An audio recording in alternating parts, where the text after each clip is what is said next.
আমরা দশম শ্রেণী অনুপাত এবং সমানুপাত রেশিও অ্যান্ড প্রপোর্শন এই অধ্যায়টি নিয়ে আলোচনা করছি। আজকে আমরা আরও একটি প্রয়োগ নিয়ে আলোচনা করব। আজকে আমরা প্রয়োগ নাম্বার 11 এবং প্রয়োগ নাম্বার 13 নিয়ে আলোচনা করব। প্রয়োগ নাম্বার 11 কী বলছে দেখো, যদি a/b সমান 3:7 এবং b/c সমান 8:5 হয়, তবে a/c এর মান নির্ণয় করি। তাহলে আমরা a/c এর মান নির্ণয় করব। তাহলে যেগুলো দেওয়া আছে সেগুলো প্রদত্ত লিখে নাও।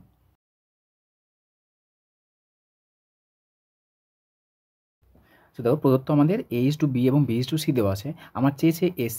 তো আমরা দেখতে পাচ্ছি এখানে ab দেওয়া আছে, এখানে bc দেওয়া আছে, এখানে আমাকে চেয়েছে ac।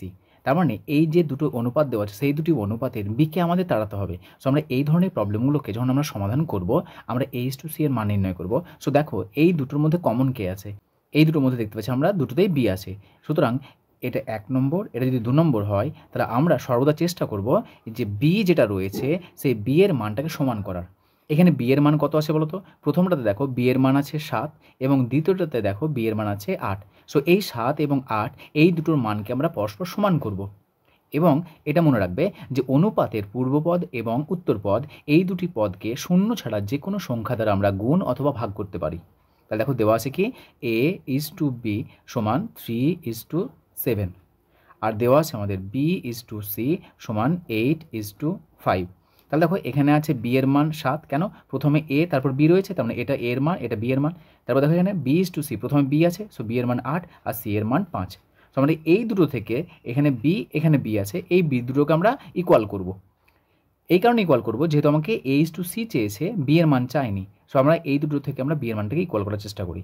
সো b এর মানকে ইকুয়াল করার জন্য মনে রাখবে b এর মান কত আছে এখানে? এখানে আছে 7, এখানে কত আছে? এখানে আছে 8। সো এই 7 আর 8 এই দুটো আমরা লসাগু নেব। সো লসাগু নিলে কত হয়? লসাগু আমাদের 56 আসছে। তার মানে যদি 56 আসে, তাহলে এখানে আমরা এই যে 7কে 56 বানানোর জন্য আমাকে 8 দিয়ে গুণ করতে হবে। সো এইটাকে 8 দিয়ে গুণ করো।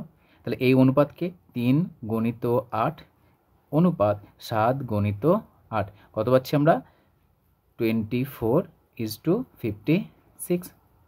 অনুরূপভাবে একে 8কে যদি 56 বানাতে চাই, তাহলে কত দিয়ে গুণ করবো? 7 দিয়ে। তাহলে 8 × 7:5 × 7। একে যা দিয়ে গুণ করবো সেটা দিয়ে গুণ করতে হবে। দেখো কত আসছে? 56:35।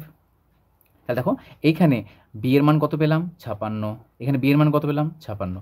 সো এটাকে আরও সহজে যদি বলতে চাই, এখানে দেখো b এর মান কত আছে? 7 আছে, এখানে b এর মান কত আছে? 8 আছে। সো এটাকে আমরা 8 দ্বারা গুণ করব, মানে এখানে যেটা আছে সেটা এখানে গুণ করো, আর এখানে যে 7 আছে এখানে 7 দিয়ে গুণ করো। দেখো ওটা এসছে, একে 7 দিয়ে গুণ করেছি, একে 8 দিয়ে গুণ করেছি। সো এইভাবে সহজে আমরা করতে পারি। তো লিখে না তাহলে দেখো এই দ্রুত থেকে কী পাচ্ছি?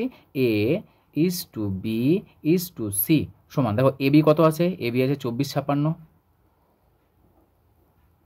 24:56। এখানে কত আছে দেখো? b এর মান আছে 56:35। তাহলে c এর মান আছে 35।